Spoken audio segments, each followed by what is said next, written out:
સ્પર્ધાત્મક પરીક્ષાને લગતા દરેક વિષયોના વિડીયોઝ, ડેઇલી કરંટ અફેર્સ તથા નવી ભરતીની માહિતી મેળવવા માટે જોતા રહો અમારી યુટ્યુબ ચેનલ ICE રાજકોટ અને અમારી ચેનલને સબસ્ક્રાઇબ કરો તથા બેલ આઇકોન પ્રેસ કરો જેથી દરેક નવા વિડીયોની નોટિફિકેશન મેળવી શકો.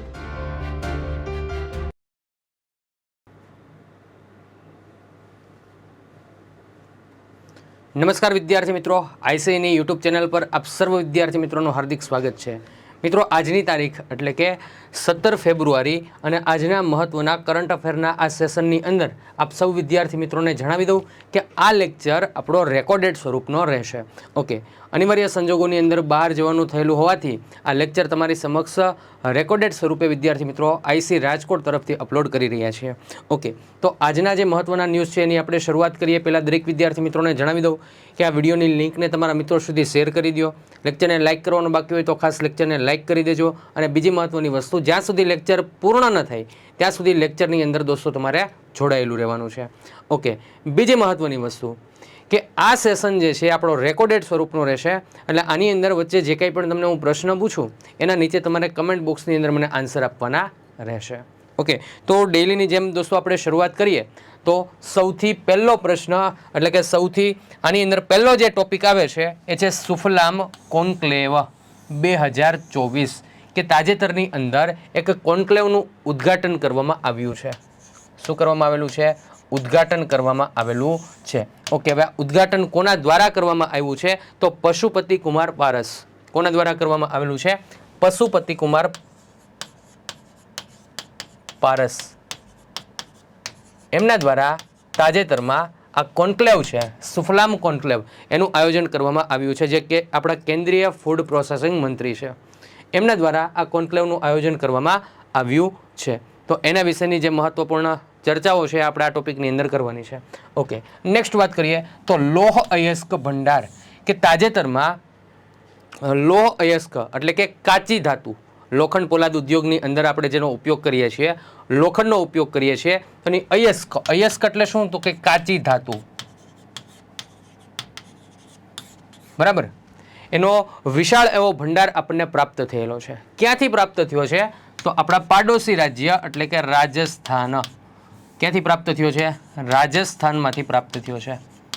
રાજસ્થાનની અંદર કરૌલી જિલ્લો છે, ત્યાં આગળથી આપણને લોહ અયસ્કનો વિશાળ પ્રમાણમાં ભંડાર છે પ્રાપ્ત થયેલો છે. તો એના વિશેના જે ન્યૂઝ છે કે કયા કયા વિસ્તારમાંથી પ્રાપ્ત થયો છે, ખાસ કરીને લોહ અયસ્ક છે તો 4 પ્રકાર હોય. બરાબર, તો આ 4 પ્રકારમાંથી કયા પ્રકારનો ભંડાર આપણને પ્રાપ્ત થયેલો છે, આ બધી ચર્ચાની અંદર આપણે કરવાની છે. એના પછી વાત કરીએ તો સામાજિક વિકાસ આયોગનું 62મું સત્ર. મિત્રો, ખાસ કરીને યુનાઇટેડ નેશન દ્વારા દર વર્ષે જે છે એ ખાસ કરીને સામાજિક વિકાસના ભાગરૂપે આયોગ એના અલગ અલગ પ્રકારના સત્રના નિર્માણ કાર્ય થતા હોય છે, એટલે કે એનું આયોજન થતું હોય છે. તો તાજેતરમાં એના 62મા સત્રનું આયોજન કરવામાં આવ્યું હતું અને એના 62મા સત્રની અંદર ભારતે એની અધ્યક્ષતા કરી હતી. કોણે કરી હતી? ભારતે અધ્યક્ષતા કરી હતી. બરાબર, ભારત દ્વારા એની અધ્યક્ષતા કરવામાં આવેલી હતી કે જેની અંદર મુખ્ય હેતુ સામાજિક વિકાસ જે છે એને પ્રોત્સાહન આપવાનો છે. વૈશ્વિક સ્તરે સામાજિક જે કંઈ પણ પડકારો છે એ પડકારોનું નિરાકરણ કેવી રીતે લાવવું એના માટેનું આ સત્ર અને એના માટેની આ બેઠક હતી. એની અંદર ચર્ચાઓ કરવામાં આવી હતી કે જેની અધ્યક્ષતા કોણે લીધેલી હતી? ભારત દ્વારા લેવામાં આવેલી હતી. અને યુનાઇટેડ નેશનના સ્થાયી સભ્ય બરાબર રુચિરા કંબોઝ એમના દ્વારા છે એ ખાસ કરીને આની અધ્યક્ષતા કરવામાં આવી હતી. અને આવી ઘટના જે છે દોસ્તો પ્રથમવાર બનેલી હતી, એટલા માટે મહત્વનો ન્યૂઝ છે એને આપણે જોવાનો છે. એના પછી વાત કરીએ સાઉન્ડ આધારિત એન્ટી ડ્રોન સિસ્ટમ. બરાબર, તાજેતરમાં વિદ્યાર્થી મિત્રો IIT જમ્મુ, બરાબર જમ્મુ કાશ્મીર, ખાસ કરીને વાત કરીએ તો તાજેતરમાં IIT જમ્મુ એના ખાસ કરીને એક એન્જિનિયરિંગ ફિલ્ડના એક વ્યક્તિ એટલે કે એક અધિકારી છે, પ્રોફેસર, બરાબર, જેનું નામ છે કરણ નથવાણી. બરાબર, આ કરણ નથવાણી પ્રોફેસર છે IIT જમ્મુના. ઓકે, એમના દ્વારા ટેકનોલોજીનો ઉપયોગ કરીને એક સરસ મજાનું એન્ટી ડ્રોન સિસ્ટમ જે છે એ વિકસાવવામાં આવેલ છે. હવે એન્ટી ડ્રોન સિસ્ટમ એટલે શું? સમજો, એક ઉદાહરણ આપીને સમજાવવાનો પ્રયત્ન કરું છું. દાખલા તરીકે ભારત અને પાકિસ્તાન, આની બોર્ડર ઉપર પાકિસ્તાન તરફથી જો કોઈ ઘૂસણખોરી કરવી હોય અથવા તો શસ્ત્રોની હેરાફેરી કરવી હોય આપણા ભારતની અંદર, તો એના માટે એણે જાસૂસીના ભાગરૂપે ડ્રોન સિસ્ટમ વિકસાવેલી હોય છે કે જેના કારણે એના શસ્ત્રો એક જગ્યાએથી બીજી જગ્યાએ છે એ પ્રોપર વ્યવસ્થિત રીતે પહોંચે છે કે નહીં, એની તમામ પ્રકારની હિલચાલ છે એ ડ્રોનના મારફતે એને ખબર પડી જાય. તો આપણા આ જે પ્રોફેસર છે કરણ નથવાણી, IIT જમુના, એમણે એને પણ જે છે એ ચકમો આપી દઈને એવી એક સિસ્ટમ વિકસાવી. મતલબ કે ડ્રોન દ્વારા આપણા જે વિદેશી અને દુશ્મન દેશો છે એ આપણી સાથે કોઈ ઘૂસણખોરી અથવા તો કોઈ અનિચ્છનીય બનાવો ન બને એ માટે ખાસ કરીને આ પ્રોફેસર દ્વારા એક સિસ્ટમ વિકસાવવામાં આવી છે જેને આપણે એન્ટી ડ્રોન સિસ્ટમ તરીકે ઓળખીએ છીએ. બરાબર? તો ખાસ એ પણ એક સરસ મજાનો ન્યૂઝ છે, એની પણ આપણે ચર્ચા કરીશું અને લાસ્ટમાં આપણે વાત કરીશું કરંટ ઇન શોર્ટની. ડન છે? ચાલો તો શરૂઆત કરીએ. સૌથી પહેલાં દરેક વિદ્યાર્થી મિત્રોને જણાવી દઉં કે ખાસ કરીને કોન્સ્ટેબલની તૈયારી કરતા વિદ્યાર્થી મિત્રો માટે IC રાજકોટ ખાતે આપણે 20 ફેબ્રુઆરી 2024 મંગળવાર 4 થી 6 વાગ્યાનો સમય ઓફલાઈન રાજકોટ ખાતે એક બેચ શરૂ કરવા માટે જઈ રહ્યા છીએ. તો ખાસ દરેક વિદ્યાર્થી મિત્રો આ બેચનો લાભ ખાસ લેજો. રાજકોટની આજુબાજુના છે તો ખાસ આનો લાભ લેજો. બરાબર? બીજી મહત્વની વસ્તુ કે PSI, કોન્સ્ટેબલ, આ ઉપરાંત GPSC, STI તમામ પરીક્ષા માટે ખૂબ જ ઉપયોગી અને મહત્વનો વિષય કહી શકાય એ છે બંધારણ. તો બંધારણ વિષયનો ગહનપૂર્વક અભ્યાસ કરવા માટે મિત્રો IC દ્વારા એક ફ્રી મેગા લેક્ચરનું આયોજન કરવામાં આવ્યું છે. આ મેગા લેક્ચરની અંદર તમને અભ્યાસ કરવામાં આવશે મૌલિક સર દ્વારા કે જે બંધારણ જે છે એ તમને વ્યવસ્થિત રીતે ભણાવવાના છે. ઓકે, તો એની અંદર દોસ્તો ખાસ તમારે આવવાનું છે. 12 થી 4 વાગ્યાનો એનો સમય રહેશે. તારીખ 18 ફેબ્રુઆરી 2024 અને રવિવારનો સમય રહેશે. તો ખાસ આ લેક્ચરની અંદર વિદ્યાર્થી મિત્રો આવવાનું ભૂલાય નહીં. કઈ જગ્યા આવવાનું છે તો એડ્રેસ પણ તમને બેટા અહીંયા આપી દીધું છે. આ એડ્રેસ ઉપર તમારે આવવાનું છે અને ખાસ બધા વિદ્યાર્થી મિત્રોને જણાવી દઉં કે ઓફલાઈન છે અને રાજકોટ ખાતે છે આ મેગા લેક્ચર. આનો લાભ લેવાનું દોસ્તો ખાસ કરીને ભૂલાય નહીં. ચલો વાત કરીએ. એના પછીનો પહેલો મુદ્દો આપણો જે આવે છે સુફલામ કોન્ક્લેવ 2024 કે તાજેતરમાં સુફલામ કોન્ક્લેવ 2024 એનું ઉદ્ઘાટન કરવામાં આવ્યું. ઓકે, હવે વાત કરીએ એનું ઉદ્ઘાટન કોના દ્વારા કરવામાં આવ્યું તો કે આપણા કેન્દ્રીય ફૂડ પ્રોસેસિંગ મંત્રી કે જેનું નામ છે શ્રી પશુપતિ કુમાર પારસ. બરાબર? આ કોણ છે પશુપતિ કુમાર પારસ? તો કે આપણા કેન્દ્રીય ફૂડ પ્રોસેસિંગ મંત્રી છે.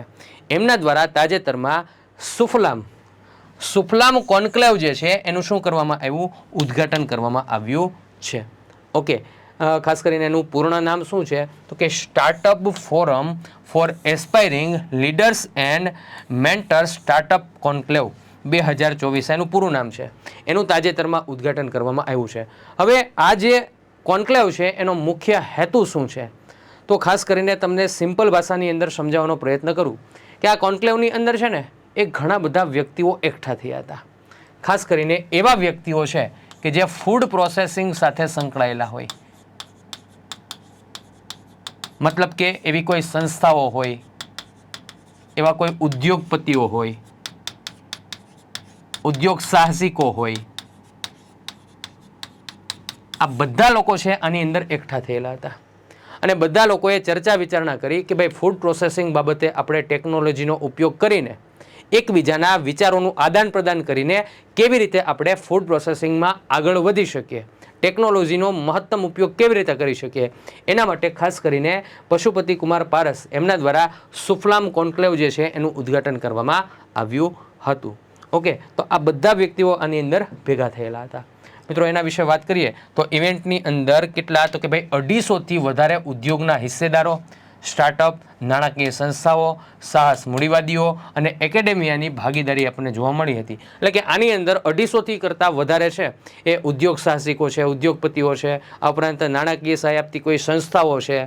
આ બધા લોકો જે છે એની ભાગીદારી આની અંદર જોવા મળેલી હતી. બધાએ સમૂહની અંદર આવીને પોતાની ચર્ચા વિચારણા, પોતાના વિચારો છે એની આદાન પ્રદાન કરેલું હતું. ઓકે, 2 દિવસ સુધી ચાલેલા આ કાર્યક્રમમાં, આ કાર્યક્રમ કેટલા દિવસ સુધી ચાલેલો હતો તો કે 2 દિવસ સુધી ચાલેલો હતો.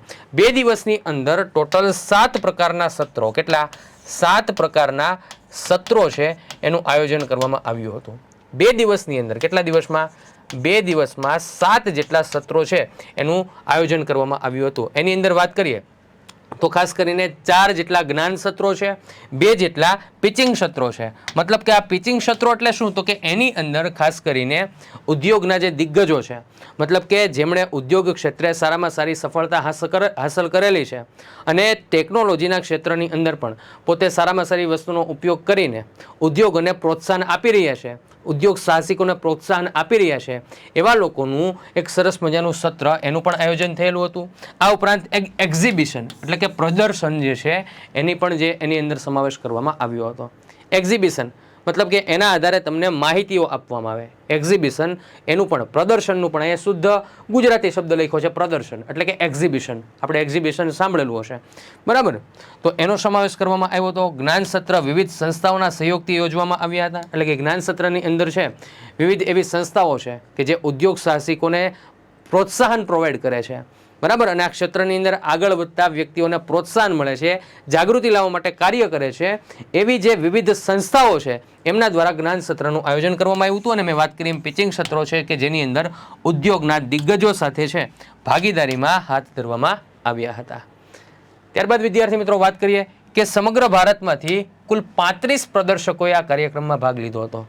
કે ભાઈ આખા ભારતની અંદર વાત કરીએ તો 28 રાજ્ય અને 8 કેન્દ્ર શાસિત પ્રદેશ, આ બધા વિસ્તારમાં થઈને કુલ કેટલા 35 જેટલા પ્રદર્શકો છે એમના દ્વારા આ પ્રોગ્રામની અંદર ભાગ લેવામાં આવ્યો હતો. ફૂડ પ્રોસેસિંગ સાહસિકો માટે સ્ટાર્ટઅપ કોન્ક્લેવ એક પરિવર્તનકારી ઘટના બનવાનું વચન ધરાવે છે, બરાબર? આ જે કોન્ક્લેવ છે ને એ ખાસ કરીને એક નવું સ્ટાર્ટઅપ છે કે જેના કારણે ફૂડ પ્રોસેસિંગ સાથે સંકળાયેલા જેટલા પણ ઉદ્યોગ સાહસિકો હશે, જેટલા પણ વ્યક્તિઓ હશે, આ બધાને એક જોતા શું બનશે કે પ્રોત્સાહન મળશે, બરાબર? પરિવર્તન આવશે કે જેના કારણે ફૂડ પ્રોસેસિંગના ક્ષેત્રની અંદર છે પોતે નવું નજરાણું લાવવું હોય તો એ લાવી શકે, બરાબર? જે ક્ષેત્રને નવીનતા, ટકાઉપણું અને સર્વસમાવેશક વૃદ્ધિ દ્વારા વર્ગીકૃત થયેલ ભવિષ્ય તરફ આગળ ધપાવે છે, બરાબર? ખાસ કરીને એક સિમ્પલ તમને ઉદાહરણ આપું કે કોઈ કાચા ફળ હોય, ફ્રૂટ, કોઈ કાચા શાકભાજી હોય, અનાજ હોય, આ બધી વસ્તુમાં આ જે એની કાચી વસ્તુઓ છે ને તો એને રસદાર કેવી રીતે બનાવવી, એને ફળદ્રુપ કેવી, એને રસાળ કેવી રીતે બનાવવી અને એનો ઉપયોગ આહારની અંદર કેવી રીતે કરાવવો, એના માટેની જે આખી આ પ્રોસેસ છે ને એને ફૂડ પ્રોસેસિંગ તરીકે ઓળખવામાં આવે છે. તો એની અંદર નવીનતા આવે, જે કાંઈ વસ્તુ આપણે હાંસલ કરીએ છીએ ટકાઉપણું આવે અને ખૂબ જ પૌષ્ટિક આહારનો ઉપયોગ થાય એ માટે ખાસ કરીને ફૂડ પ્રોસેસિંગ મંત્રી દ્વારા ખાસ આ કોન્ક્લેવ છે એનું આયોજન કરવામાં આવ્યું હતું. એટલે એક જોતા તમે જુઓ ને તો ફૂડ પ્રોસેસિંગમાં પ્રોત્સાહન મળે ને એ માટે કોન્ક્લેવનું આયોજન કરવામાં આવ્યું હતું. ઓકે, એના પછી વિદ્યાર્થી મિત્રો વાત કરીએ તો જેમ જેમ સ્ટાર્ટઅપ તેમની ચાતુર્ય અને વિઝનને દર્શાવવા માટે ભેગા થાય છે તેમ કોન્ક્લેવ આશાના કિરણ તરીકે ઊભું છે, જે ફૂડ પ્રોસેસિંગ નેતાઓની આગામી પેઢીને સંભાવનાની સીમાઓને ફરીથી વ્યાખ્યાયિત કરવા પ્રેરણા આપે છે. ચલો એના પછી વિદ્યાર્થી મિત્રો વાત કરીએ તો સેકન્ડ આપણો જે ન્યૂઝ છે એ કે લોહ અયસ્ક ભંડાર. મેં તમને વાત કરી એમ કે લોખંડની જે કાચી ધાતુ છે એને અયસ્ક કહેવાય. શું કહેવાય? અયસ્ક. હવે આપ સૌ વિદ્યાર્થી મિત્રો સારી રીતે જાણો છો કે આપણને જે કંઈ પણ ખનિજો મળે છે એ ખનિજો અશુદ્ધ સ્વરૂપે મળે છે. ખનિજો પ્રાપ્ત થયા પછી ખનિજોનું ખનન કર્યા બાદ આપણે એને છે એ શું કરવી પડે છે તો કે શુદ્ધ સ્વરૂપની અંદર ફેરવવી પડે છે, બરાબર? તો એની જે કાચી ધાતુ છે એને આપણે અયસ્ક કહીએ છીએ. શું કહીએ છીએ? અયસ્ક, બરાબર? તો આ રીતે લોખંડ પોલાદ ઉદ્યોગની અંદર ઉપયોગી જે લોહ છે તો લોખંડની કાચી ધાતુનો સારા એવા પ્રમાણની અંદર ભંડાર આપણને પ્રાપ્ત થયેલો છે રાજસ્થાન રાજ્યમાંથી પ્રાપ્ત થયેલો છે, બરાબર? કરોલી નામનો જિલ્લો છે રાજસ્થાનમાં. તો આ જિલ્લાની અંદર અલગ અલગ જે વિસ્તારો છે, બરાબર, નામ આવશે હમણાં કયા વિસ્તારમાંથી પ્રાપ્ત થયેલ છે, બરાબર? તો અલગ અલગ વિસ્તારમાંથી આપણને જે છે ખાસ કરીને હેમેટાઇટ પ્રકારનું છે, બરાબર? 4 પ્રકાર આવે, મેગ્નેટાઇટ છે, હેમેટાઇટ છે, સિડેરાઇટ છે, લિમોનાઇટ છે, 4 પ્રકારના લોહ અયસ્ક આવે. એની અંદરથી ખાસ કરીને વિદ્યાર્થી મિત્રો આપણને હેમેટાઇટ પ્રકાર, બરાબર, એનો વિશાળ એવો ભંડાર આપણને રાજસ્થાન રાજ્યમાંથી હાલ અત્યારના સમય પ્રમાણે આપણને પ્રાપ્ત થયેલો છે. તો એ જે ન્યૂઝ છે એની વિદ્યાર્થી મિત્રો આપણે ચર્ચા કરી લઈએ કે ભાઈ તાજેતરમાં ખાણ વિભાગ છે એમના દ્વારા એક ભંડારની શોધ કરવામાં આવી છે. ઓકે, હવે આ ભંડાર છે એ ખાસ કરીને કયા રાજ્યની અંદર તો કે રાજસ્થાન રાજ્યની અંદર કરોલી જિલ્લો છે.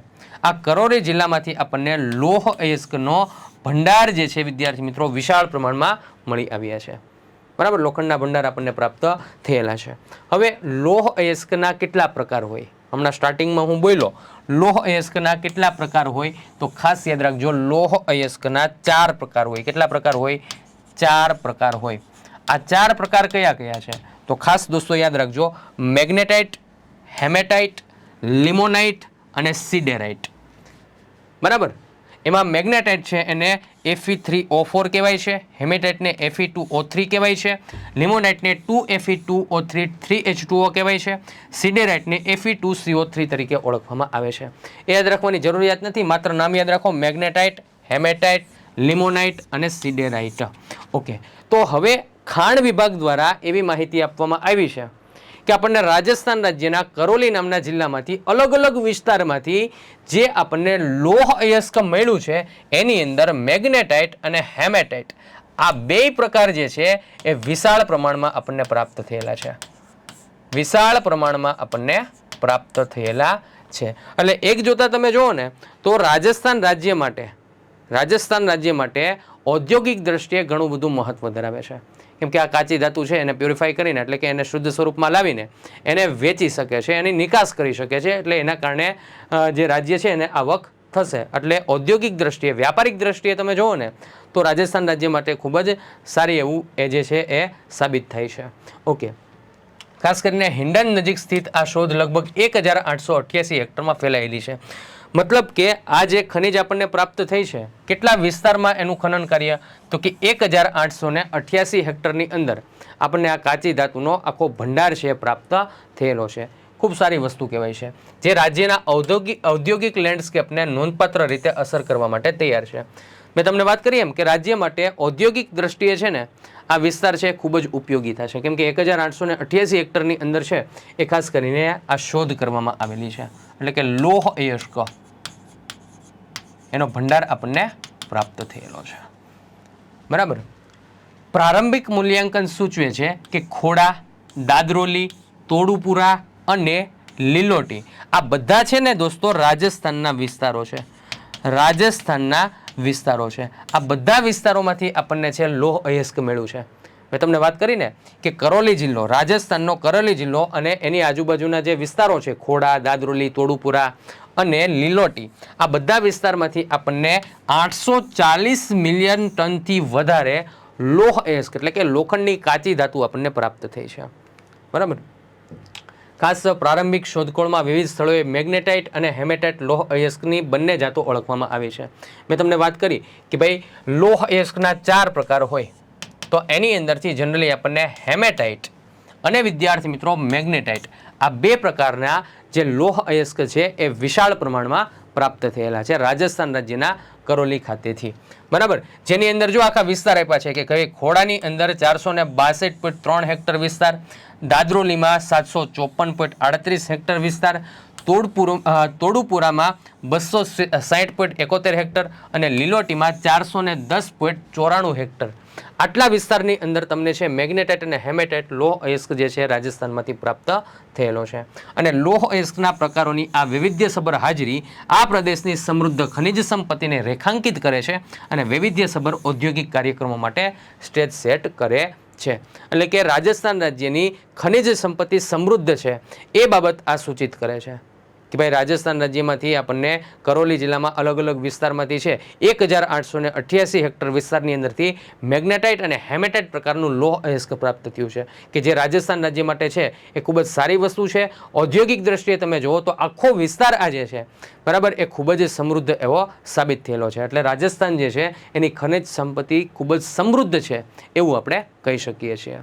ડન છે? તો આ વસ્તુ ખાસ આપણે યાદ રાખીશું કે રાજસ્થાન રાજ્યમાંથી આપણને લોહ અયસ્કની કાચી ધાતુ એટલે કે લોહ અયસ્ક જે છે એના ભંડારો આપણને પ્રાપ્ત થયેલા છે કરોલી જિલ્લામાંથી મેગ્નેટાઇટ અને હેમેટાઇટ પ્રકારના. ક્લિયર? ચલો નેક્સ્ટ વાત કરીએ તો સામાજિક વિકાસ આયોગનું 62મું સત્ર. બરાબર, મેં તમને વિદ્યાર્થી મિત્રો સ્ટાર્ટિંગમાં જ્યારે આપણે ઇન્ડેક્સની વાત કરતા હતા ત્યારે ઇન્ફોર્મેશન આપેલી હતી કે ભાઈ તાજેતરમાં સંયુક્ત રાષ્ટ્રમાં એટલે કે યુનાઇટેડ નેશનમાં બરાબર ખાસ કરીને ભારતના સ્થાયી સમિતિના અધ્યક્ષ, ભારતના સ્થાયી સમિતિના સભ્ય છે કે જેનું નામ છે રુચિરા કંબોજ. બરાબર, શું નામ છે એનું? રુચિરા કંબોજ. એમને સામાજિક વિકાસ કમિશનના 62મા સત્રની અધ્યક્ષતામાં સ્થાન આપવામાં આવ્યું હતું. મતલબ કે યુનાઇટેડ નેશનની જે આ સંયુક્ત રાષ્ટ્ર એટલે કે યુનાઇટેડ નેશનની જે વાત કરીએ તો સામાજિક વિકાસ કમિશન જે છે, આ સામાજિક વિકાસ કમિશનના 62મા સત્રનું આયોજન કરવામાં આવ્યું હતું સંયુક્ત રાષ્ટ્ર દ્વારા. તો એમના અધ્યક્ષ તરીકે કોને સ્થાન આપવામાં આવ્યું હતું? તો યુનાઇટેડ નેશનના સ્થાયી સમિતિના જે પ્રતિનિધિ છે એને સ્થાન આપવામાં આવ્યું હતું. મતલબ કે ભારતને જે છે સ્થાન આપવામાં આવ્યું હતું. ઓકે, અને એના જે છે ખાસ કરીને પ્રતિનિધિ જેનું નામ છે રુચિરા કંબોજ. જો અહીંયા તમે એની ઇમેજ પણ જોઈ શકો છો. રુચિરા કંબોજ છે એમને સ્થાન આપવામાં આવ્યું હતું. એમણે આ સત્રની જે છે એ અધ્યક્ષતા ખાસ કરીને કરેલી છે. મિત્રો, અહીંયા એક પ્રશ્ન તમને પૂછું છું, નીચે કમેન્ટ બોક્સની અંદર મને આન્સર આપજો કે રુચિરા કંબોજ છે એમને 62મા સત્રમાં એટલે કે 2024નું વર્ષ ચાલે છે, એમને અધ્યક્ષતા કરવા દેવામાં આવેલી હતી કે જે આપણા ભારતના વ્યક્તિ હતા, એટલે ભારતને અધ્યક્ષતા મળેલી હતી. તો આવતા વર્ષે એટલે 63મા સત્રમાં 2025માં કયા દેશને અધ્યક્ષતા મળશે? ચાલો, આનો આન્સર નીચે તમારે કમેન્ટ બોક્સની અંદર મને આપવાનો છે. હું તમને આગળ કહીશ જ. ડન છે? આગળ તમને હું કહીશ જ. ચાલો, તો ખાસ આજે આયોજન કરવામાં આવ્યું હતું વિદ્યાર્થી મિત્રો. આ સત્રનું આયોજન 5 થી 15 ફેબ્રુઆરી દરમિયાન કરવામાં આવેલું હતું. મતલબ કે 5 તારીખથી લઈને 15 ફેબ્રુઆરી સુધી આ સત્રનું આયોજન કરવામાં આવ્યું હતું. 10 દિવસ સુધી આ સત્રનું આયોજન કરવામાં આવ્યું હતું. ઓકે, હવે આ સત્ર છે એનો મુખ્ય હેતુ શું છે? તો કે સામાજિક પડકારોનો સામનો કરવો. બરાબર, શું છે? તો ખાસ યાદ રાખો, સામાજિક પડકારોનો સામનો કરવો. કે સામાજિક પડકારો છે એટલે કે ભાઈ વૈશ્વિક કક્ષાએ જે કહી શકાય નડતર રૂપ એવા સામાજિક પડકારો છે. એની અંદર એક ઉદાહરણ આપું તો ગરીબી એક વૈશ્વિક સમસ્યા છે કે ઘણા બધા વિકાસશીલ દેશો છે તે વિકાસશીલ દેશોની અંદર ગરીબી અને બેરોજગારીનું પ્રમાણ આપણને જોવા મળે છે. તો આવા સામાજિક કોઈ પડકારો હોય, સામાજિક અન્યાય થતો હોય કોઈને, બરાબર, તો આ બધી વસ્તુને લઈને આ બધી વસ્તુનો સહિયારો પ્રયાસ કરવા માટે આ સત્રની અંદર ચર્ચા કરવામાં આવી હતી. બરાબર, તો મુખ્ય ધ્યાન એની ઉપર શેમાં કેન્દ્રિત કરવામાં આવ્યું હતું? તો ખાસ કરીને વૈશ્વિક સહયોગને મજબૂત બનાવવો અને સામાજિક પડકારોનો સામનો કરવો, એના ઉપર વિશેષ ધ્યાન એની અંદર આપવામાં આવ્યું છે. એનું કારણ છે કે સસ્ટેનેબલ ડેવલપમેન્ટ, બરાબર, 2030 સુધીનો જે લક્ષ્યાંક છે એ લક્ષ્યાંકને પરિપૂર્ણ કરવા માટે સામાજિક પડકારો છે એ પણ ઘણા અડચણરૂપ થતા હોય છે. એટલે સામાજિક પડકારો સામે લડવા માટે, ઝઝૂમવા માટે, એના વિશે ચર્ચા કરવા માટે આ સત્રની અંદર છે ખાસ બધા ભેગા થયેલા હતા. અને એનું અધ્યક્ષસ્થાન આપણા ભારતના રુચિરા કંબોજ કે જે યુનાઇટેડ નેશનની સ્થાયી સમિતિના પ્રતિનિધિ છે એમના દ્વારા કરવામાં આવ્યું હતું. 62મું સત્ર હતું. ઓકે, હવે આની થીમ શું છે? તો ખાસ યાદ રાખો, સસ્ટેનેબલ ડેવલપમેન્ટ માટે 2030 એજન્ડાના અમલીકરણ પર પ્રગતિને વેગ આપવા અને ગરીબી નાબૂદીના સર્વોચ્ચ લક્ષ્યને હાંસલ કરવા માટે સામાજિક નીતિઓ દ્વારા સામાજિક વિકાસ અને સામાજિક ન્યાયને પ્રોત્સાહન આપવું. આ થીમ છે. આટલું મોટું નામ નહીં પૂછે, ટેન્શન ન લેતા, પણ આનો ઉદ્દેશ્ય આપણે સમજવો છે કે 2030 સુધીનો જે આપણો એજન્ડા છે સસ્ટેનેબલ ડેવલપમેન્ટ એટલે કે ટકાઉ વિકાસના જે લક્ષ્યાંકો આપણે પરિપૂર્ણ કરવા છે એની અંદર અડચણરૂપ કોઈ થતું હોય ને તો એ છે ગરીબી. તો ગરીબીને નાબૂદી કરવી. બરાબર, ગરીબી નાબૂદી માટેના કાર્યક્રમો, ગરીબી નાબૂદી માટેના કાર્યક્રમો કરવા, ગરીબીને નાબૂદી થાય એ માટેના પ્રયત્ન કરવા, જેથી કરીને આપણો લક્ષ્ય જે છે એ લક્ષ્યને આપણે હાંસલ કરી શકીએ. તો આવા સામાજિક વિકાસ, સામાજિક ન્યાય અને સામાજિક પડકારો છે એનો સામનો કરવા માટે ખાસ કરીને એની અંદર ચર્ચા કરવામાં આવેલી હતી. ઓકે, આ સત્ર હેઠળ, બરાબર, થીમ હેઠળ સત્રનો ઉદ્દેશ્ય ગંભીર સામાજિક પડકારોને સંબોધવાનો હતો. ચર્ચા કરીએ એમ આ થીમ ગરીબીને નાબૂદ કરવા અને બધા માટે સમાન પ્રગતિ સુનિશ્ચિત કરવાના સાધન તરીકે સામાજિક નીતિઓને લાભ લેવાની કમિશનની પ્રતિબદ્ધતાને રેખાંકિત કરે છે. બરાબર, અર્થપૂર્ણ પરિણામો હાંસલ કરવા તરફ રુચિરા કંબોજનું સત્રનું સંચાલન મુખ્ય હતું. ઓકે, આ સત્રનું સંચાલન કોણે કરેલું હતું? તો કે રુચિરા કંબોજ. એમના દ્વારા છે એ ખાસ કરીને સત્રનું સંચાલન કરવામાં આવ્યું હતું. આ સત્રની અંદર 4 મહત્વપૂર્ણ ઠરાવો ઉપર ચર્ચા કરવામાં આવી. 4 કયા કયા છે? જો સૌથી પહેલા વાત કરીએ આપણે તો ખાસ કરીને સંભાળ અને સહાયક પ્રણાલીઓને પ્રોત્સાહન આપવાના. બીજી વાત કરીએ તો વિકાસ માટે નવી ભાગીદારીના સામાજિક પરિમાણોને સંબોધિત કરવા. અને ત્રીજી વાત કરીએ તો કમિશનના ભાવિ સત્રો માટે અગ્રતા થીમ્સ સેટ કરવાના મુદ્દાઓની શ્રેણીને સમાવેશ કરવામાં આવ્યો છે. મતલબ કે આની અંદર જે ઠરાવો ઉપર ચર્ચા કરવામાં આવી તો પહેલી વસ્તુ તો એ છે કે સામાજિક પડકારોને દૂર કરવા માટે આપણે ભવિષ્યની અંદર કેવી નીતિઓનું આયોજન કરી શકીએ. બરાબર, એના ઉપર વિશેષ જે છે ચર્ચા કરવામાં આવી હતી. ક્લિયર? ખાસ આ સત્રનું સમાપન કંબોજે 2025માં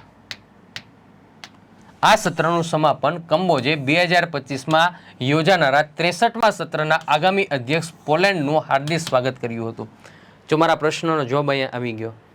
બરાબર, જોજો ખાસ યાદ રાખજો દોસ્તો કે 2023માં 62મું સત્ર હતું અને અધ્યક્ષ સ્થાન ભારતે લીધેલું હતું. ભારત વતી રુચિરા કંબોજે.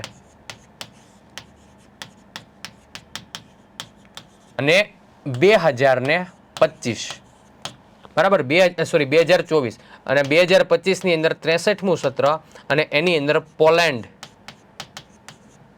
બરાબર અધ્યક્ષ સ્થાન લેવાનું હતું. બરાબર છે, પોલેન્ડ જે છે એનું અધ્યક્ષ સ્થાન 2025ના વર્ષે એટલે કે આગામી વર્ષની અંદર લેશે. બરાબર, અને ભારત માટે આ ખૂબ જ સારામાં સારી વસ્તુ કહેવાય. એનું કારણ છે કે ભાઈ 62મા સત્રની અધ્યક્ષતા ભારતને મળી છે તો 1975માં છેલ્લે મળેલી હતી. 1975 પછી પ્રથમ વખત આ ઘટના એવી છે કે જ્યારે આપણા દેશ જે છે એમના કોઈ વ્યક્તિને અધ્યક્ષ સ્થાન પ્રાપ્ત થયેલું હોય. ઓકે, કમિશન આર્થિક અને સામાજિક પરિષદ હેઠળ આવશ્યક આંતર સરકારી પ્લેટફોર્મ સંવાદને પ્રોત્સાહન આપવા અને સામાજિક વિકાસ પર આંતરરાષ્ટ્રીય સહકારોને આગળ વધારવા માટે મુખ્ય એક મંચ છે. મતલબ કે આ જે આયોજન કરવામાં આવેલું છે સત્રનું, એ સત્ર મુખ્યત્વે આર્થિક અને સામાજિક આ બંને બાબતોને સાંકળીને જે સામાજિક પડકારો છે એને દૂર કરવા માટે, સામાજિક અન્યાયો છે એને દૂર કરવા માટે અને સામાજિક અને આર્થિક વિકાસ માટે ખાસ એક સારામાં સારું મંચ જે છે, એક પ્લેટફોર્મ જે છે પૂરું પાડે છે કે આ પ્લેટફોર્મ થકી છે આ બધા સામાજિક પડકારોને આપણે દૂર કરી શકીએ. નેક્સ્ટ વાત કરીએ તો સાઉન્ડ આધારિત એન્ટી ડ્રોન સિસ્ટમ. બરાબર, સાઉન્ડ આધારિત એન્ટી ડ્રોન સિસ્ટમ જે છે એ વિકસાવવામાં આવેલી છે. જો આ છે શું, કેવા શું માગે છે એ તમને કહી દઉં. એક ઉદાહરણ આપું તમને કે ભારત અને પાકિસ્તાન આ બંને દેશ વચ્ચે કેવા સંબંધો છે એ આપણને ખબર છે. પાકિસ્તાન જે છે એ પોતાની નીતિઓ કેવી વાપરશે તો કે ભારતને નુકસાન પહોંચે એવી. ભારતની અંદર ઘૂસણખોરી કરશે. બરાબર, ભારતની અંદર છે એ આતંકવાદીઓને જે છે એ ઘુસાડશે. ભારતની અંદર છે શસ્ત્રો સરંજામની આપલે કરશે પોતાના દેશ વચ્ચે અને ભારતની વચ્ચે. આવી ઘણી બધી અનિચ્છનીય પ્રવૃત્તિઓ કરશે કે જેણે ન કરવી જોઈએ એવી પ્રવૃત્તિઓ કરશે. હવે આ પ્રવૃત્તિના ભાગરૂપે એ બધી વસ્તુ ઉપર વોચ રાખવા માટે એ શું કરશે તો કે ડ્રોન સિસ્ટમનો ઉપયોગ કરશે કે ભાઈ ઘૂસણખોરી થાય છે, બરાબર, તો કયા વિસ્તારની અંદર સેફ છે, કયા વિસ્તારની અંદર સેફ નથી, આ બધી વસ્તુ ઉપર એ જાંચ રાખશે, તપાસ રાખશે. બરાબર, તો હવે આ વસ્તુ આપણને ખબર પડે ને એ માટે ભારતના જમ્મુ અને કાશ્મીર આઈઆઈટી જમ્મુ કાશ્મીરના એક પ્રોફેસર છે કે જેનું નામ છે કરણ નથવાણી.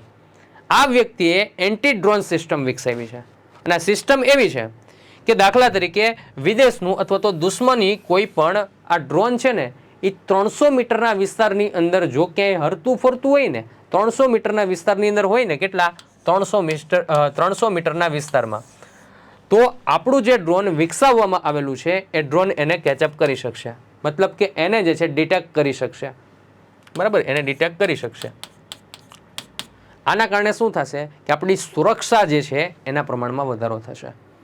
બરાબર, એના સાઉન્ડના આધારે કે ભાઈ જે વિદેશનું અથવા તો આપણો જે કહી શકાય એવો દુશ્મન દેશ છે એમનું જે ડ્રોન છે ને એમના સાઉન્ડના આધારે 300 મીટરના વિસ્તારની અંદર હશે ને તો આપણું આ એન્ટી ડ્રોન સિસ્ટમ જે છે ને એને કેચઅપ કરી શકશે. મતલબ કે એને ડિટેક્ટ છે કરી શકશે. ટેકનોલોજીનો ભરપૂર માત્રાના આની અંદર ઉપયોગ થયેલો છે, રડાર સિસ્ટમનો પણ ઉપયોગ થયેલો છે અને ખૂબ જ મહત્વપૂર્ણ એક પગલું કહી શકાય છે. તો સ્લાઇડના માધ્યમથી જોઈએ કે તાજેતરમાં આઈઆઈટી જમ્મુના પ્રોફેસર કે જેનું નામ છે કરણ નથવાણી, એમણે એક એન્ટી ડ્રોન સિસ્ટમ જે છે વિકસાવી છે, જે મુખ્યત્વે સાઉન્ડ આધારિત છે. એટલે કે સાઉન્ડ સિસ્ટમ, બરાબર, સાઉન્ડને આધારિત એક સરસ મજાની એન્ટી ડ્રોન સિસ્ટમ કોના દ્વારા વિકસાવવામાં આવેલી છે? તો ખાસ કરીને કરણ નથવાણી કે જે આઈઆઈટી જમ્મુના પ્રોફેસર છે એમના દ્વારા વિકસાવવામાં આવેલી છે. વાત કરીએ, આ નવીન અભિગમ પોષણ ક્ષમતા અને વપરાશકર્તા મૈત્રીપૂર્ણની ખાતરી આપે છે. ઓકે, વિઝ્યુઅલ અથવા રડાર ટેકનોલોજીનો ઉપયોગ કરતી પરંપરાગત પદ્ધતિઓથી વિપરીત નથવાણીની સિસ્ટમ ડ્રોનને તેમના અલગ એકોસ્ટિક સિગ્નેચરનું પૃથ્થકરણ કરીને ચોક્કસ રીતે ઓળખે છે. આશરે 4 લાખની કિંમતવાળી સિસ્ટમ પરંપરાગત એન્ટી ડ્રોન ટેકનોલોજીનો ખર્ચ અસરકારક વિકલ્પ પ્રદાન કરે છે. કે ભાઈ આની અંદર પેલા જે પરંપરાગત સિસ્ટમનો ઉપયોગ કરવામાં આવતો, તો એની અંદર ટેકનોલોજીનો ઉપયોગ કરીને એક સ્ટેપ આગળ, બરાબર, એપ્રોક્સિમેટલી 4 લાખની કિંમતવાળી જે વસ્તુઓ જે છે તો એની અંદર સિસ્ટમની અંદર ઇમ્પ્રૂવ લાવીને એન્ટી ડ્રોન સિસ્ટમ છે એને વિકસાવવામાં આવેલી છે. ઓકે, તેની વપરાશકર્તા મૈત્રીપૂર્ણ ડિઝાઇન સુરક્ષા દળો અને નાગરિક સત્તાવાળાઓ દ્વારા વિશિષ્ટ તાલીમ વિના સરળ જમાવટ અને કામગીરીની ખાતરી આપે છે. મતલબ કે આનો વપરાશ કોણ કરશે? તો કે સુરક્ષા દળો, ખાસ કરીને આર્મી છે, નેવી છે, એરફોર્સ છે, આવા જે આપણા સુરક્ષા દળો છે, બરાબર, આ સુરક્ષા દળો દ્વારા આ એન્ટી ડ્રોન સિસ્ટમ છે એનો ઉપયોગ કરવામાં આવશે. અને આની અંદર કોઈ એવું રોકેટ સાયન્સ નથી કે ભાઈ આની અંદર તાલીમ આપવામાં આવે, બરાબર. સામાન્ય વ્યક્તિ જે છે, આ દળની અંદર રહેલો વ્યક્તિ છે એને ઓપરેટ કરી શકશે, બરાબર. તો એ રીતનું તાલીમ વગર જે છે સરળતાથી આ કામગીરી જે છે થઈ શકશે એની ખાતરી આપે છે. જમ્મુ અને કાશ્મીર જેવા પ્રદેશોમાં શસ્ત્રોની હેરાફેરી અને દાણચોરી જેવી ગેરકાયદેસર પ્રવૃત્તિઓ માટે ડ્રોનનો ઉપયોગ કરવામાં આવે છે. એ તમને સ્ટાર્ટિંગમાં જ કીધું કે જમ્મુ કાશ્મીર એટલે કે કહી શકાય ને વિવાદનો એક વિસ્તાર કહી શકાય. હવે તો જો કે આપણે એને ભારત સંઘની અંદર ભેળવી દીધું છે, એટલે હવે કંઈ પ્રશ્ન નથી. પણ છતાં પણ પાકિસ્તાન જે છે એ પીછેહટ કરવા માગતું નથી. કંઈક ને કંઈક જે છે એ પોતાનાથી જેટલા પણ પ્રયત્ન થાય ને એ કરવા માટે સક્ષમ જ છે.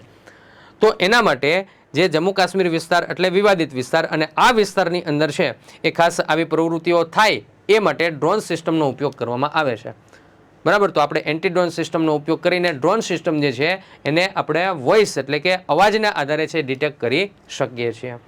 ડૉક્ટર નથવાણીની સિસ્ટમ ડ્રોનને સચોટ રીતે શોધી અને ઓળખીને સંભવિત જોખમોને સમયસર પ્રતિસાદ આપવા સક્ષમ બનાવીને સુરક્ષા માળખામાં વધારો કરે છે. કે ભાઈ આ જે પ્રોફેસર છે, બરાબર, પ્રોફેસર નથવાણી એટલે કે ડૉક્ટર કરણ નથવાણી એમના દ્વારા જે વિકસાવવામાં આવેલી ડ્રોન સિસ્ટમ પ્રણાલી છે, તો એના કારણે શું થશે? તો કે જે જોખમો હશે દેશ ઉપર, અથવા તો આપણી કોઈ ગુપ્ત માહિતીઓ હશે, અથવા તો આપણા વિસ્તારો ઉપર જોખમ હશે, તો આ બધી વસ્તુની આપણે સાવચેત રહી શકશું, સુરક્ષિત રહી શકશું. એ માટે સુરક્ષા દળો માટે ખૂબ જ ઉપયોગી આ ટેકનોલોજીની આ વસ્તુ જે છે એ ડૉક્ટર નથવાણી દ્વારા વિકસાવવામાં આવેલી છે. બીજી એક મહત્વની વસ્તુ તમને કહી દઉં કે ડેટા સંપાદન અને વિશ્લેષણમાં પડકારોને પાર કરીને ડૉક્ટર નથવાણીની ટીમે 6 મહિનાથી 1 વર્ષમાં આ સિસ્ટમ વિકસાવી છે. આ સિસ્ટમ વિકસાવવા માટે છે ને 6 મહિનાથી લઈને 1 વર્ષનો સમયગાળો, એટલે કે 1 વર્ષના સમયગાળાની અંદર આ સંપૂર્ણ સિસ્ટમ જે છે એ વિકસાવવામાં આવેલી છે. કોના? તો કે ડૉક્ટર નથવાણીની જે ટીમ છે એમના દ્વારા, બરાબર. ઝીણવટપૂર્વકનું પરીક્ષણ વાસ્તવિક વિશ્વના દ્રશ્યોમાં તેની ચોકસાઈ અને વિશ્વસનીયતાની ખાતરી કરે છે.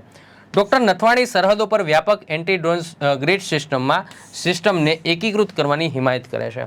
ખાસ કરીને ડૉક્ટર નથવાણીનું કહેવું એવું છે કે આપણે દેશની સરહદો ઉપર આ એન્ટી ડ્રોન સિસ્ટમ જે છે એ સિસ્ટમ જે આપણે વિકસાવેલી છે એનો ઉપયોગ આપણે મહત્તમ માત્રામાં કરીએ, કે જેથી કરીને દેશની સુરક્ષા જે છે એને આપણે સુનિશ્ચિત કરી શકીએ.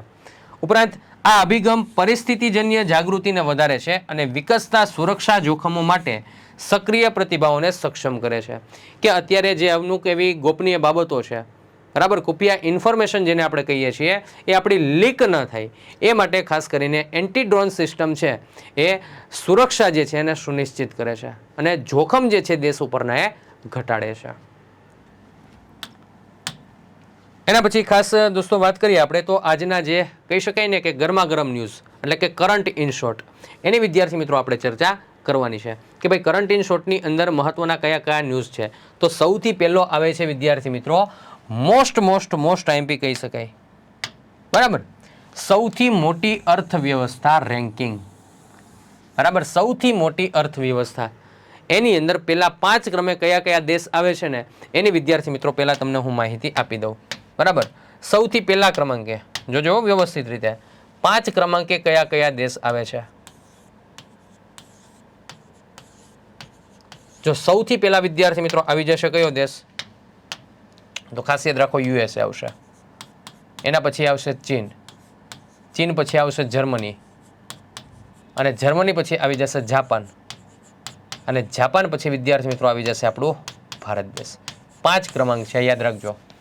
બરાબર. તો એમાં જાપાન જે છે 1 થી 3 માં હતું, જે આવી ગયું છે કેટલા ક્રમાંકે, 4થા ક્રમાંકે આવી ગયું છે.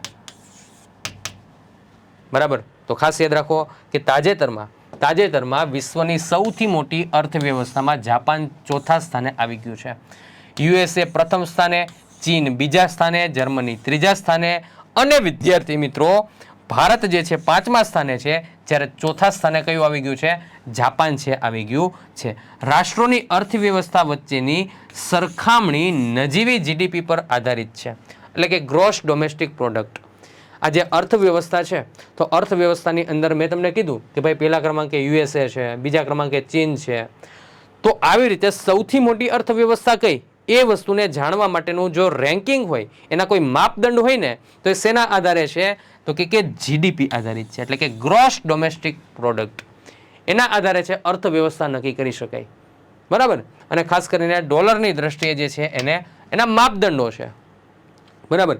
કે ભાઈ નજીવી જીડીપી એટલે કે ગ્રોસ ડોમેસ્ટિક પ્રોડક્ટ અને ડોલર, આના આધારે છે એ અર્થવ્યવસ્થા મોટી છે કે, એટલે કે પહેલા ક્રમાંકે કઈ આવે છે, બીજા ક્રમાંકે કયા દેશની અર્થવ્યવસ્થા છે એ આપણે જાણી શકીએ છીએ. બરાબર.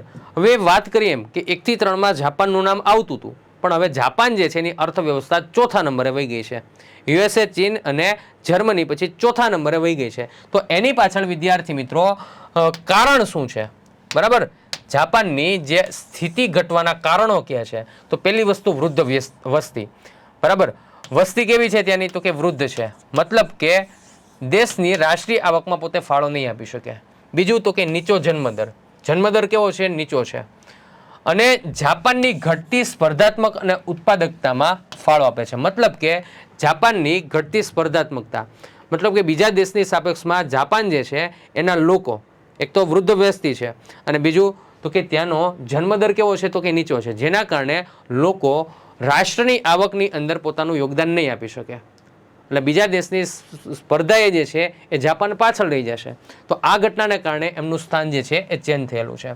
નબળા યેન અને નવીનતાનો અભાવ જાપાનના આર્થિક વિકાસને પડકારે છે. ખાસ કરીને આ જાપાનનું કરન્સી છે. શું છે? કરન્સી છે યેન. બરાબર. આની કિંમત ઘટે, એટલે કે વિશ્વની સાપેક્ષમાં વાત કરીએ, ડોલરની સાપેક્ષમાં વાત કરીએ, તો આ જે છે એની કિંમત કેવી છે, તો કે ઓછી છે. અને નવીનતાનો અભાવ, મતલબ કે ઉદ્યોગની બાબત હોય અથવા તો જીડીપીની બાબત હોય કે જેમાં વિકાસને લગતા કાર્યો હોય અથવા તો રાષ્ટ્રીય આવકમાં વધારો થાય એ પ્રકારના કાર્યો હોય, તો એની અંદર જે છે એ ખાસ કરીને અભાવ જોવા મળે છે. આર્થિક પરિસ્થિતિઓની અંદર જે છે એ અભાવ જોવા મળે છે, જેના કારણે જાપાનની સ્થિતિ ઘટેલ છે. બીજી મહત્વની વસ્તુ કે મજૂરની અછત, કે જાપાન પાસે છે ને મજૂર બહુ નથી.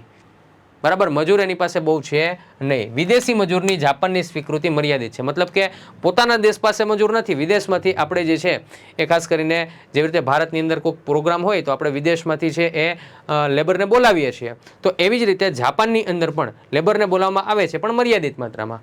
એટલે ઉત્પાદન ક્ષમતા કેવી થાય છે? ઘટે છે. ઉત્પાદન ક્ષમતા ઘટે છે, એના કારણે વિદ્યાર્થી મિત્રો કંઈક ને કંઈક એમનો ક્રમ જે છે પાછળ જતો હોય છે. ઓકે. નેક્સ્ટ વાત કરીએ તો ગ્રીન હાઇડ્રોજન પ્લાન્ટ. બરાબર.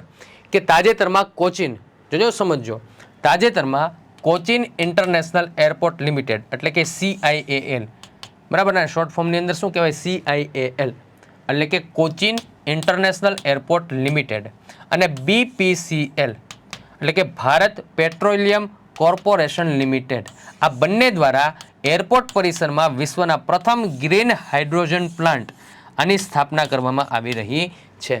બરાબર. હવે ગ્રીન હાઇડ્રોજન પ્લાન્ટ જે છે એની સ્થાપના કરવામાં આવી છે કોના દ્વારા? તો international airport, Cochin international airport limited અને ભારત પેટ્રોલિયમ કોર્પોરેશન લિમિટેડ આ બંનેના સહયોગથી છે એ ભારતની અંદર છે એ ગ્રીન હાઇડ્રોજન પ્લાન્ટ જે છે એની સ્થાપના કરવામાં આવી રહી છે કોચીન ખાતે. બરાબર. તો સૌથી પહેલાં તો તમને એ કહી દઉં કે ગ્રીન હાઇડ્રોજન છે શું, એ તો આપણને ખબર હોવી જોઈએ ને કે ગ્રીન હાઇડ્રોજન એટલે શું. તો ખાસ કરીને નવીનીકરણીય ઉર્જા, બરાબર છે, પુનઃપ્રાપ્ય નવીનીકરણીય ઉર્જા જે છે એના દ્વારા ઉત્પન્ન થતી જે વીજળીઓ છે એ વીજળીઓ સાથે પાણીના વિદ્યુત વિચ્છેદન દ્વારા ઉત્પાદિત જે હાઇડ્રોજન જે છે, તો આ જે આખી સિસ્ટમ છે ને એને ગ્રીન હાઇડ્રોજન તરીકે આપણે ઓળખીએ છીએ. તો એના માટે કોચીન ખાતે ખાસ કરીને કોચીન ખાતે દેશનું પ્રથમ ગ્રીન હાઇડ્રોજન પ્લાન્ટ જે છે એને પ્રસ્થાપિત કરવામાં આવ્યો છે. આ પ્લાન્ટનો ઉદ્દેશ્ય શું છે તો કે 1000 કિલોવોટ પાવરનું ઉત્પાદન કરવામાં આવે અને દેશને ગ્રીન હાઇડ્રોજન મિશન જે છે એને પ્રોત્સાહન મળે, આ એનો મુખ્ય હેતુ રહેલો છે. એ ઉપરાંત નેશનલ ગ્રીન હાઇડ્રોજન મિશનનો હેતુ ભારતને ગ્રીન હાઇડ્રોજનના ઉત્પાદન, ઉપયોગ અને નિકાસ માટે વૈશ્વિક હબ બનાવવાનો છે. કે ગ્રીન હાઇડ્રોજન મિશન જે છે ભારત સરકારનું, બરાબર, એનો મુખ્ય હેતુ શું છે તો કે એની ઉત્પાદક ક્ષમતા વધે અને એનું જે છે ઉત્પાદન કરીને આપણે વિશ્વના દેશોની અંદર એનો નિકાસ કરી શકીએ અને ભારત જે છે એ ખાસ એનું હબ બને ને એ માટેનો એનો હેતુ છે વિદ્યાર્થી મિત્રો રહેલો છે. તો ખાસ વિદ્યાર્થી મિત્રો આપણે યાદ શું રાખવાનું છે કે કોચીન ઇન્ટરનેશનલ એરપોર્ટ લિમિટેડ ત્યાં આગળ ખાસ કરીને ગ્રીન હાઇડ્રોજન પ્લાન્ટ જે છે એની સ્થાપના કરવામાં આવી છે કે જે વિશ્વનો પ્રથમ ગ્રીન હાઇડ્રોજન પ્લાન્ટ છે. સ્થાપના ક્યાં કરવામાં આવી છે? Cochin international airport. કોની મદદથી? તો BPCL એટલે કે ભારત પેટ્રોલિયમ કોર્પોરેશન લિમિટેડ એની મદદથી. ડન છે? તો આ પણ એક મહત્વનો ન્યૂઝ છે, ખાસ દોસ્તો યાદ રાખજો. નેક્સ્ટ વાત કરીએ, ભારતે 9મું ગવર્મેન્ટ ટેક પ્રાઇઝ જીત્યું. બરાબર. તાજેતરમાં ભારત દ્વારા જે છે એ સરકારી સેવાઓને વધારવામાં, કે ભાઈ સરકારી સેવાઓ જે છે એનું માળખું વિસ્તૃત થાય, સરકારી સેવાઓ વધે એ માટે આર્ટિફિશિયલ ઇન્ટેલિજન્સના નવીન ઉપયોગ માટે દુબઈમાં 2024 વર્લ્ડ ગવર્મેન્ટ સમિટમાં 9મું ગવર્મેન્ટ ટેક પ્રાઇઝ જે છે કોણે જીત્યું છે? ભારતે જીત્યો છે. આ ઉપરાંત આ પુરસ્કાર ભારત સરકારના રોડ ટ્રાન્સપોર્ટ અને હાઈવે મંત્રાલયના ટ્રાન્સફોર્મેટિવ પ્રોજેક્ટ આઈ રાસ્તે આને માન્યતા આપે છે. ખાસ કરીને ભારત સરકારનું રોડ ટ્રાન્સપોર્ટ અને હાઈવે મંત્રાલય ટ્રાન્સફોર્મેટિવ પ્રોજેક્ટ જે છે જેનું નામ છે પ્રોજેક્ટ આઈ રાસ્તે, આ નામ ખાસ યાદ રાખજો, પ્રોજેક્ટ આઈ રાસ્તે એને માન્યતા આપે છે. બરાબર. ટૂંકમાં કહેવાનો મતલબ એ છે કે 2024માં દુબઈની અંદર વર્લ્ડ ગવર્મેન્ટ સમિટનું આયોજન કરવામાં આવ્યું હતું. એની અંદર ગવર્મેન્ટ ટેક પ્રાઇઝ જે છે કોણે જીતેલું હતું? તો ભારતે જીતેલું હતું. કોણે જીતેલું હતું? ભારતે જીતેલું હતું. બરાબર. 9મું ગવર્મેન્ટ ટેક પ્રાઇઝ જે છે ભારત દ્વારા જીતવામાં આવેલું હતું. ડન છે? ચલો ખાસ દરેક વિદ્યાર્થી મિત્રોને જણાવી દઉં કે આપણી આઈસ ઓનલાઈન એપ્લિકેશન ઉપર ખાખી લાઈવ બેચ એનું આપણે આયોજન કરેલું છે કે જેની અંદર વિદ્યાર્થી મિત્રો અત્યારે ડિસ્કાઉન્ટ છે. ડિસ્કાઉન્ટની અંદર 5,999માં વિધાઉટ મટીરિયલ તમને આ બેચનો લાભ મળશે અને 8,888 રૂપિયામાં વિથ મટીરિયલ આ બેચનો તમને બેટા લાભ મળવાનો છે. તો ખાસ આનો લાભ લેવાનો વિદ્યાર્થી મિત્રો ચૂકશો નહીં. ઓકે, હવે આજના જે મહત્વના ન્યૂઝ છે આ ન્યૂઝની આપણે ચર્ચા કરી ગયા. ઓકે, તો હવે એના જે અગત્યના પ્રશ્નો છે એ પ્રશ્નોની દોસ્તો આપણે ચર્ચા કરી લઈએ. બરાબર. જો અત્યારે આપણો લાઈવ સેશન નથી, રેકોર્ડેડ સેશન છે, એટલે આશા રાખું છું કે તમે પ્રશ્ન વાંચીને નીચે ઓફલાઈન કમેન્ટ બોક્સની અંદર તમે આના મને આન્સર આપજો. અને આન્સર આપો ને એટલે તમારે આ રીતે આપવાના છે કે ભાઈ પહેલાની અંદર તો કે A, બીજાની અંદર તો કે C, જે કંઈ આવતું હોય વોટેવર, આ રીતે તમારે બેટા મને આન્સર આપવાનો રહેશે. આ રીતે આપજો. જો આગળ 0 ન લગાડતા તમને, નકર કે સાહેબ આગળ 0 લગાડવો પડશે. પહેલાની અંદર C, બીજાની અંદર D, આ રીતે આપજો. ડન છે? ચાલો, સૌથી પહેલો પ્રશ્ન છે, તાજેતરમાં ચર્ચિત સુફલામ કોન્ક્લેવ 2024 સંદર્ભે નીચેના વિધાનો ધ્યાનમાં લીધા. ચાલો, પહેલું વિધાન, કેન્દ્રીય ફૂડ પ્રોસેસિંગ મંત્રી શ્રી પશુપતિ કુમાર પારસ દ્વારા ઉદ્ઘાટન કરવામાં આવ્યું હતું. સાચું છે. સુફલામનું પૂરું નામ startup forum four aspiring leaders and mentors છે. આ બી સાચું છે. 2 દિવસ સુધી ચાલેલા આ કાર્યક્રમમાં 4 જ્ઞાન સત્ર, 2 પિચિંગ સત્ર અને 1 પ્રદર્શનનો સમાવેશ થાય છે. આ પણ સત્ય છે. મતલબ કે અહીંયા જે છે એ 3 વિધાનો સત્ય છે, એટલે કે ઓપ્શન ડી આપણો રાઈટ આન્સર આવશે. આપેલ તમામ વિધાનો કેવા છે? સત્ય છે. ચાલો નેક્સ્ટ વાત કરીએ. સેકન્ડ ક્વેશ્ચન છે, તાજેતરમાં ચર્ચિત લોહ અયસ્ક ભંડાર સંદર્ભે નીચેના વિધાનો ધ્યાનમાં લો. વાત કરી હતી ને રાજસ્થાનવાળી. ચલો, રાજસ્થાનના કરૌલી જિલ્લામાં વિશાળ લોહ એસના ભંડાર મળી આવ્યા છે, સત્ય વિધાન છે. આ શોધ લગભગ 2 લાખ હેક્ટરમાં ફેલાયેલી છે. આ વિધાન ખોટું છે. 2 લાખ હેક્ટર નહીં આવે, યાદ રાખજો. અહીંયા 1888 હેક્ટર, 2 લાખ હેક્ટર નહીં આવે.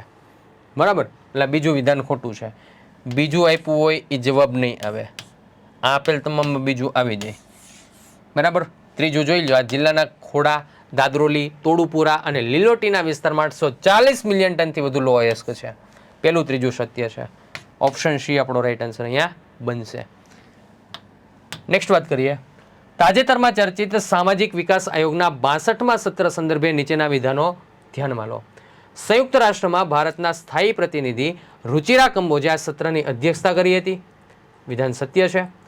થીમ સસ્ટેનેબલ ડેવલપમેન્ટ માટે 2030 એજન્ડાના અમલીકરણ પર પ્રગતિને વેગ આપવાના અને ગરીબી નાબૂદીના સર્વોચ્ચ લક્ષ્યને હાંસલ કરવા માટે સામાજિક નીતિઓ દ્વારા સામાજિક વિકાસ અને સામાજિક ન્યાયને પ્રોત્સાહન આપવું. વિધાન પણ સત્ય છે. 2025માં યોજાનારા 63મા સત્રનું આગામી અધ્યક્ષ બ્રાઝિલ હશે. આ ખોટું છે. યાદ કરો, 2025માં યોજાનાર 63મું સત્ર છે, એનું આગામી અધ્યક્ષ બ્રાઝિલ નહીં હોય. કયું હશે? પોલેન્ડ હશે. આ ખોટું છે. ત્રીજું ખોટું છે. ત્રીજું ખોટું છે, આ જવાબ ન આવે. ત્રીજું ખોટું છે, આ જવાબ ના આવે. ત્રીજું ખોટું છે, આ જવાબ ના આવે. Option A. પેલા 2 વિધાન સત્ય છે, એ આપણો રાઈટ આન્સર બની જશે. નેક્સ્ટ વાત કરીએ. તાજેતરમાં ચર્ચિત સાઉન્ડ આધારિત એન્ટી ડ્રોન સિસ્ટમ સંદર્ભે નીચેના વિધાનો ધ્યાનમાં લો. આઈઆઈટી દિલ્હીના પ્રોફેસર કરણ નથવાણીએ એક એન્ટી ડ્રોન સિસ્ટમ વિકસાવી છે. ઓકે, પહેલું વિધાન જ ખોટું છે. આઈઆઈટી દિલ્હી નહીં આવે. અહીંયા શું આવશે? આઈઆઈટી જમ્મુ આવશે. 300 મીટરની રેન્જમાં ડ્રોન એરક્રાફ્ટ અને પક્ષીઓને શોધવામાં સક્ષમ સિસ્ટમ વિવિધ પરિસ્થિતિઓમાં વર્સેટિલિટી અને અસરકારકતા પ્રદાન કરે છે. મેં તમને વાત કરી હતી ને કે 300 મીટરની રેન્જમાં જે છે એ ખાસ કરીને આ ડ્રોન છે અસરકારકતા પ્રદાન કરશે. નેક્સ્ટ વાત કરીએ.